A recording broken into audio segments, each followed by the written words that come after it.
Our next trailblazer, whose vision and passion transform lives on a daily basis, is Paul Peters. Now, Paul challenges the conventional measures of wealth and achievement. Instead, he presents a framework that guides us toward fulfillment, built on the pillars of vision, purpose, passion, and love. Paul's insights will inspire us to rethink our own paths, showing that success isn't about what we accumulate, but who we become in the process. So let's turn the spotlight on Paul as he shares his story and the lessons behind his life's work. Hi, my name is Paul Peters. I'm here to tell you my story on Success Redefined. I'm a proud father. That is the most important thing for me. Also own a business in North Carolina, Charlotte specifically. I work with folks with intellectual disabilities, mental health, substance abuse. It's called Covenant Case Management Services. I also founded a nonprofit based in North Carolina, and I work with seniors, folks with addiction, at-risk kids, domestic violence victims, seniors, folks with addictions, mental health, intellectual disabilities, and veterans. And then I'm also have my own TV show, Monday night, 8 p.m. Eastern. It's called On Purpose with Paul. I keep busy. It was all about my journey, and helping people figure out success is really defined by the individual person. And it's very important for me, who has been on a journey all of his life, to understand what success was. I grew up very challenged childhood, and I went through a lot of difficulties. And in my difficulties, I discovered some answers, and I thought it was very important. I didn't want a lot of people to go through the same pain and trials that I went through. So I'm one of those individuals that believes mentors leave trails, and I wanted to leave some trails, some clues for people on how they could find success. I like to use the example, we do this every day, and so often that we don't even think about it. So if we are looking for a destination, often we know exactly what that destination is. We use our GPS system on our phone, on the car, and it basically gives us a step-by-step, how are we to get to the location that we're wanting. Vision is no different. So you set a dream, a goal, whatever that is, and you begin to cast that vision as to what you want it to look like. And I tell people, make it as clear as possible, because the brain is going to go in that direction. If you have it vague, then you won't really get there. And so another good example is like an architect. Before they build anything, they have the completed model ahead of time. So they know what the end result is, the end goal. I think for me, it's interesting because Jack Canfield was one of my mentors. So when the opportunity to be able to co-author a book with him came up, I jumped at the chance. And one of his lessons that he teaches in Train the Trainer, which I was a certified trainer, is take 100% responsibility. That was a little hard to understand, but when I fully embraced that, then I could never play the victim anymore. And most of my childhood, because of my upbringing, I played the victim, and I pretty much repeated the same patterns of self-sabotage. And so I help people understand, if you take 100% responsibility, you have no other fingers to point at than yourself. And then when you take that responsibility, you are the one that holds yourself accountable and helps when you have mentors. So when you're taking 100% responsibility, you don't get an out. You know, it's your life. If you want to be successful, then it's up to you to make that happen. I went to school to study psychology, and I served as a counselor. I was a chaplain at a county jail facility, and recognized that no matter where you've come from, the outcome, the vision per se, is really completely dependent upon you. And I've learned in those challenges, in those trials, those are where your lessons are. Failure is going to come, but you don't have to remain in that failure. You have to look at that opportunity and say, what did I learn? What did I grow from that? Me personally, I grew up without a father. I mean, I did have a father, but he was an alcoholic, went to jail for attempted murder by mom, and a lot of anger, a lot of bitterness. I was 2 years old at the time, did not have a father figure. And so there were some things that I struggled with, insecurity, low self-esteem, bullying. And because I held on to that anger, bitterness, it sabotaged my own growth and my own success. And I got to a point of recognizing, especially after my father had died, I was 13 when he had died, and I had an awakening that was pretty much at the point when I was contemplating suicide. I can't continue to blame somebody who, one, is not even alive anymore. The only one suffering is me. And so I recognized that I had to let go of the pain, let go of the anger, and forgive him. And the other thing I recognized is I was blaming him for something that in some respects he wasn't really responsible for, because I got to understand that the upbringing my father had. It was very abusive. He himself had an alcoholic father. So it's like it was just repeating the cycle. And, he was only able to teach me and do the things that he knew. And so I really couldn't fault him per se, because it was affecting my life and he was no longer around. So I had a decision, and that's for me where I took 100% responsibility. I recognized if I'm going to be successful in this life, it's going to be up to me, and I've got to learn the principles in order to be successful. I would basically say often there's certain things in us we don't even know that we're passionate about. I often tell people, what did you love to do when you were a child?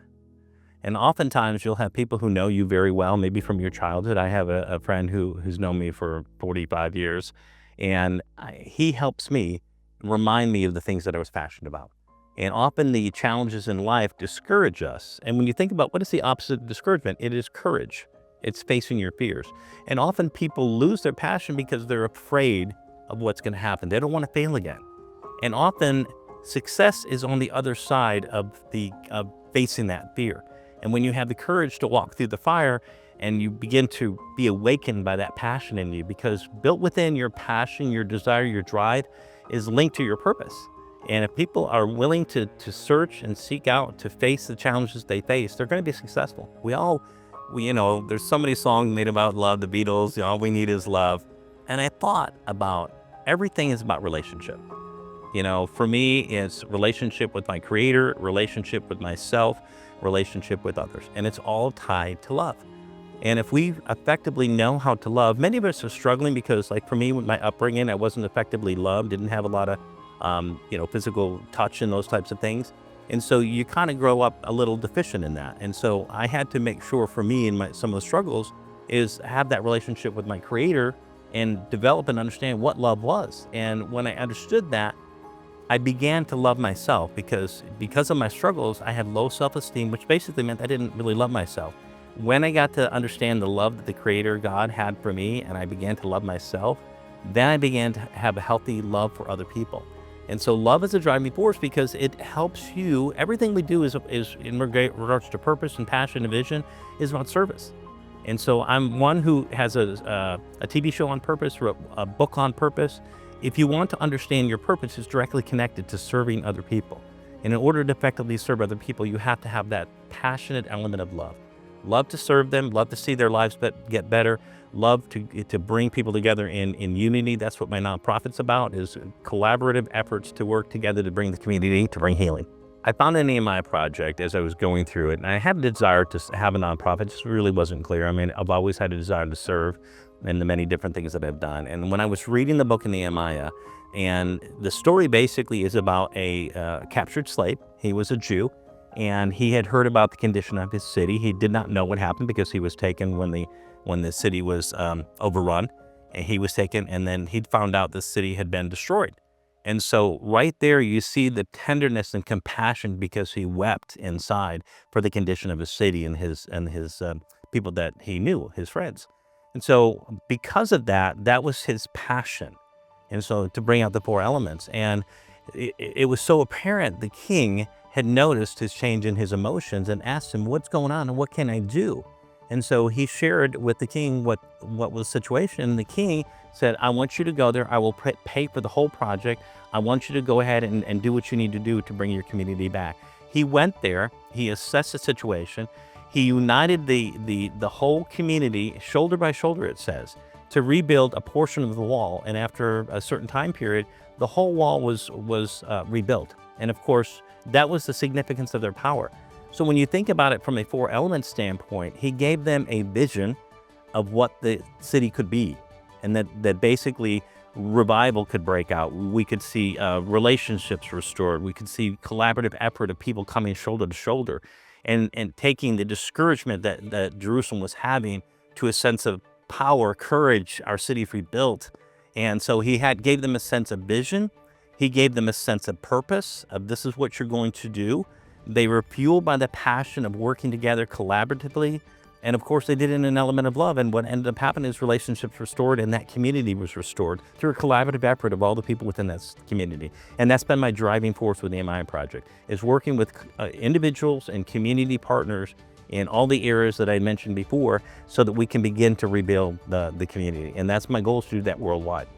Success to me is about fulfilling my purpose and helping others find their purpose. And that's an easy statement for me to say. One of the things that I'm passionate about is each and every one of us is uniquely designed. There's no two people the same, even identical twins. That reveals a very powerful truth. If you're created individually, that means there's something you're here to do.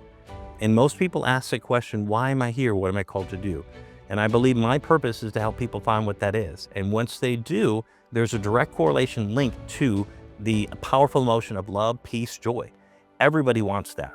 And if you can find your purpose and have the outworking of that emotion be peace, joy, love, your relationships are going to be thriving. You're going to be successful. I was excited to be on the bestseller because, one, Jack Canfield is like a father figure to me. Anything having to do with Jack is an opportunity for me to just to further my cause. That which he poured into me through his mentoring, I want to basically live on his legacy per se, as well as my own, about bringing people together in a spirit of love, bringing people together to help them find their purpose. And this is an opportunity for me to share that message in hopes that other people, I tell people, I say, if it starts with the one question, what am I here for? Then I've served that purpose. Then we can have a real discussion and people can begin to identify what they're called to do and then go about doing it. Paul Peters offers us a fresh perspective on what it means to succeed. His 4 elements, vision, purpose, passion, and love, serve as a powerful reminder that success is more than just reaching a destination. It's about the journey, driven by what fulfills us and how we impact the lives around us.